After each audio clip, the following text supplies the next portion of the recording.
Mirip Raffi Ahmad dan Nika Ardila tak disoal, mengapa yang serupa Warkop DKI jadi polemik? Wajah dan tingkah tiga pemuda mirip grup lawak kawakan Warkop Dono Kasino dan Indro atau Warkop DKI disorot, bahkan kehadiran mereka jadi polemik.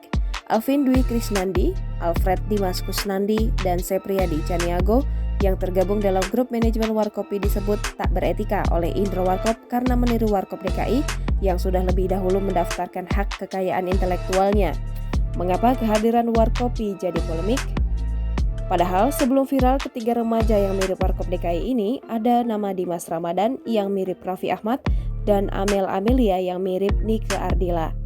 Direktur Jenderal Kekayaan Intelektual Freddy Haris menjelaskan apa yang membedakan hal tersebut dan kenapa lembaga Warkop DKI menegur Warkopi. Menurutnya, selama orang yang dikatakan warganet disebut mirip artis lalu viral dan tidak mengambil keuntungan, tentu tidak akan menjadi masalah. Sebab, menurut Freddy Haris, hak kekayaan intelektual ini pada dasarnya adalah masalah nilai ekonomi.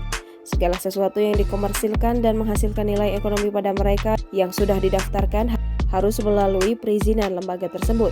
Untuk diketahui, lembaga Warkop DKI sudah mendaftarkan mereka di Direktorat Jenderal Kekayaan Intelektual pada 21 Januari 2004 silam. Maka itu, setiap pihak yang menggunakan merek Warkop DKI harus meminta izin ke DJKI dan pihak Warkop DKI. Apabila tidak, dapat dikenakan hukuman pidana sesuai undang-undang yang berlaku.